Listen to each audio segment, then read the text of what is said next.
Hey guys, আমি S M Sadid. আমি আপনাদের সামনে আজ নতুন এক ভিডিও নিয়ে উপস্থিত হয়েছি। আজ আমরা শিখব কী করে ইউটিউবের চ্যানেল ভায়োলেশন রিমুভ করতে হয়। এই সাথে সাথেও দেখব যে আমরা কীভাবে কপিরাইট রিলেটেড কন্টেন্ট, এই যে কপিরাইট ক্লেম কন্টেন্ট কীভাবে রিমুভ করে আবার পুনরায় আপলোড দিতে হয়। যে এরকম চ্যানেল ভায়োলেশনের এরকম অপশন থাকলে এখানে যদি আপিলের কোনো অপশন না থাকে তাহলে এইটা কখনোই চ্যানেল থেকে সরবে না। সো এইটা থাকলেও চ্যানেলের কোনো ক্ষতি হবে না, বাট এইটা যদি আপনারা একান্তই সরাইতে চান দেন এরকম আমার মতো একটা copyright content related video upload দেওয়ার পরে এটা রিমুভ করা যাবে। আর এটা চ্যানেল ভায়োলেশন মূলত দিয়ে থাকে। সো এইটা তেমন কোনো চ্যানেলের মনিটাইজেশনে বা পরবর্তীতে কোনো সমস্যা হয় না। সো চ্যানেল ভায়োলেশন ওয়ার্নিংয়ে এটা কোনো সমস্যাই না। সো এখন সেকেন্ড স্টেপে আমরা এই যে কপিরাইট ক্লেম রিলেটেড ভিডিওটা কীভাবে আমরা আবার পুনরায় আপলোড দেবো, এর জন্য আমরা দেখি কিছু স্টেপ ভিউ অপশনে যাব।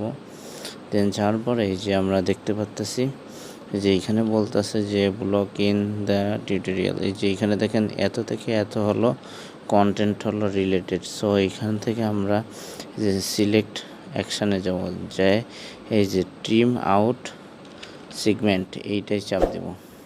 দেওয়ার পরে ওরা ট্রিম আউট সেগমেন্ট করে দিবে। এই যে এত থেকে এত আমরা কন্টিনিউ দিব।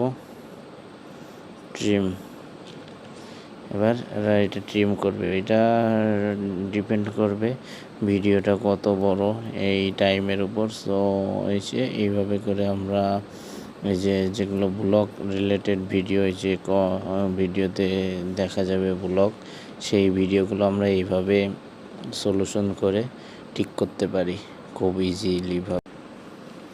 ওই যে এখন আমাদের ভিডিওটা মেবি অলরেডি হয়ে গেছে, দেখা যাক ভিডিওতে যায়।